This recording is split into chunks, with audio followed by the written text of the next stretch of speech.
But of course, where do we go from here? The million-dollar question. But for that answer, we'd like to welcome in Ted Thatcher, president of Bright Lake Wealth Management. Ted, thank you so much for joining us. Always have a great conversation with you. But you have floated something I wanted to start with, and that's the possibility of the S&P 500 reaching 8,000. So what gives you confidence in that possibility when so much attention does still remain focused on this handful of AI tech names? And I know there's a lot of criticism on that, but they have really propped up the market so far this year. Yeah, you know, Jenny, when I look at the markets right now, and really the reason I think that 8,000 is realistic is because right now the markets are actually cheaper than they were at the beginning of 2026. If we look at how the analysts were looking basically coming into the year for 2026 and 2027, effectively they expected in 2027 for the broad S&P 500 to produce about $350 a share of earnings, putting the S&P at about a 19.4 times multiple.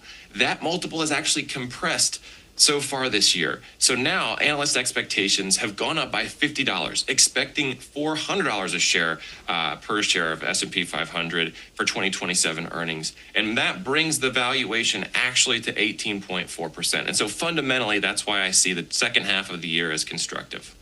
One of the things, too, that you've highlighted is this idea that the AI trade has been rewarding the suppliers over the spenders. And we flagged this and have been talking about it for weeks, that if you go back to the end of April, early May, which lined up kind of nicely with Microsoft, Alphabet, and Meta's latest CapEx kind of round that they announced, that correlation between the two groups really separated and they become inverse. And you see it even today with some of the hyperscalers bouncing back, and then you see some of the semi stocks going down. The chart we have on the screen here is kind of the five big semi stocks and then the five big hyperscalers on the bottom, both market cap adjusted and index starting with 100 over the last 3 months.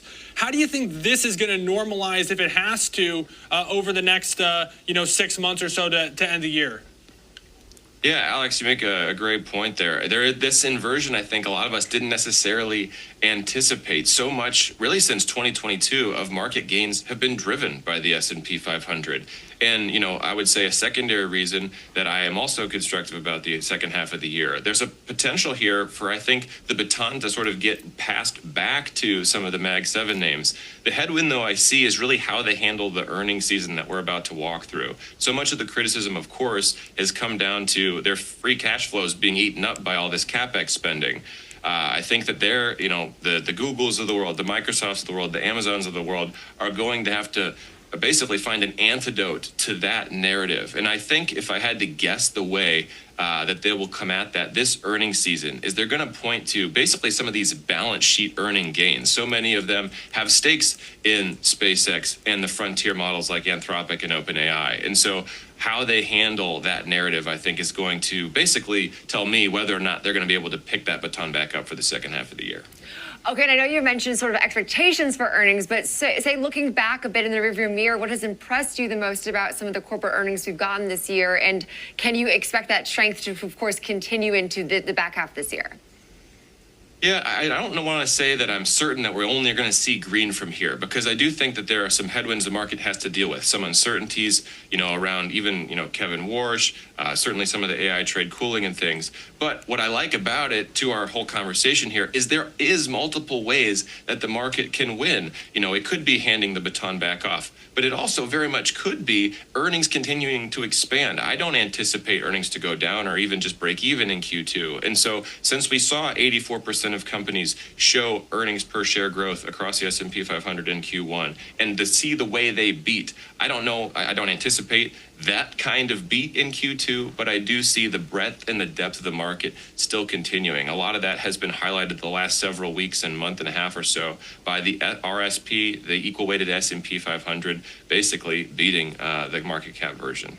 Yeah, talk to us. Is that where you'd position if you were kind of getting a little bit more granular than the headline index and starting to look at whether it's factor-based, equal weight versus cap-weighted? We talked about this as well, which is you could see some of this rotation. Certainly equity dispersion is definitely elevated.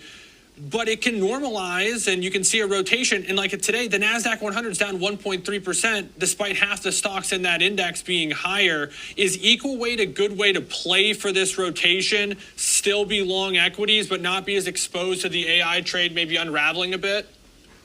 Yeah, I mean, if you're an investor and you're saying, hey, I do see, the memory semi trade having gone a little further than I'm comfortable with. We could talk about whether or not we agree with that. But if that is, the perspective, I very much think that that's a nice way to diversify. We've had really our eye on that diversification method for the last several months. I do think that I don't want to be unexposed to the Mag 7 names at the valuations I'm seeing, Alex, but I do like that methodology, especially from a diversification standpoint. Okay, so as far as looking at some of these Mag 7 names, and I mean, do you zoom out right now and include some of like the memory suppliers or these more advanced storage providers? Because that's really what's buoyed the market outside of, I mean, like we've called them now the Lag 7. I know that they're not quite there yet, but it does seem like technology has really evolved away from your like NVIDIA's, Meta's, Microsoft's into your Microns, your SanDisk. I mean, these true memory names. Yeah, at the end of the day, like to kind of further the discussion on that side of the coin, Micron specifically obviously had this huge earnings beat. It sold off sort of before earnings were released, and then that had that huge 10% bump. If you believe their forward guidance, it's still trading at a single-digit forward earnings multiple. And so whether it is Micron or SanDisk or the others, I think that fundamentally right now, we have seen this narrative of the suppliers versus the spenders. We talked about that. But where does that mean, investors can seek opportunity? We still have, or I would say we're still early in the innings with the overall CapEx that we expect. $11 trillion between now and 2030 tells me that some of what has kept these PE ratios on, memory chip suppliers so low is because of the cyclical nature of them. And so I think if we think about whether that cycle is still the case, that is where investors will decide if they see that upside. If we think about robotics, if we think about, basically the continuation of demand for chips in a new way, I start to think that gives a fundamental case for why, it might not be as cyclical as it was in the past. Ted, this has been awesome. Real quick, then, to kind of tie it all together, you said there's still a few of those Mag 7 names, especially as they've come down, that you like. You got a couple names for our viewers that you like of that group?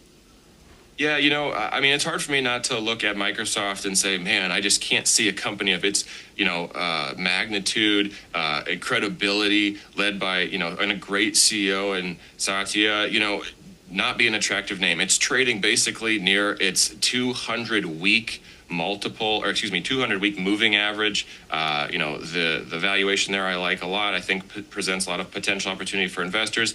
Amazon is one I'm really bullish on. And honestly, I know it's been criticized lately, but I think Meta, if we fast forward, has shown a great track record and could be an opportunity as well, Alex. Yeah, and I think there's definitely going to be some critical tests that are met when we get the next wave of these big tech earnings. I'm sure we'll see some volatility, so always keeping things exciting. But so appreciate it, Ted Thatcher, president of Bright Lake Wealth Management, for all of that breakdown.